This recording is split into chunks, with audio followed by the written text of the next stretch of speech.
Welcome. In this video, I'll show you how to fix Facebook if it won't load. Alright, if you find this video helpful, please leave a like and subscribe to the channel for more such tutorials. Now, sometimes there will be a problem with your internet, okay? As Facebook right here requires a stable connection to load media-heavy timelines. So go ahead and test your speed. Now, how do we do that? So first up, make sure that you are currently connected to either Wi-Fi or mobile data. Okay, and once that's done, go ahead over to your favorite browser. And then the URL box, just type down speed test.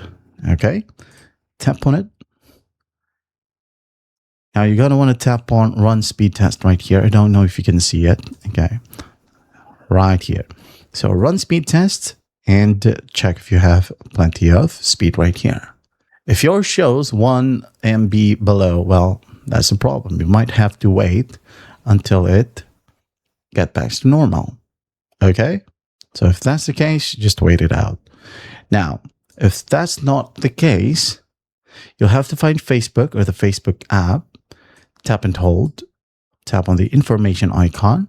Now, if you're using iOS, go ahead over to System, go ahead over to Settings, General, then Apps, and then find Facebook, tap on it, and then just tap on Offload App or Offload Data. For Android, scroll down a bit, tap on Storage. Now go ahead and tap on Clear Cache first. And once that's done, the cache right here will be gone. Okay? Now might as well tap on Clear Data. As you can see here, the data eats up a lot of space right here. So go ahead and close this one once you've cleared everything. Now after that, tap on Facebook, and sometimes it will require you to log in. Just go ahead and log in. And once done, you should be good to go. Now, if all else fails, just check Meta server status, okay? You can go ahead and check it out online. Look for issues with the Meta server if there are some current downtime, okay? So that is how you fix Facebook if it won't load. I hope this video helps, and I'll see you in the next one.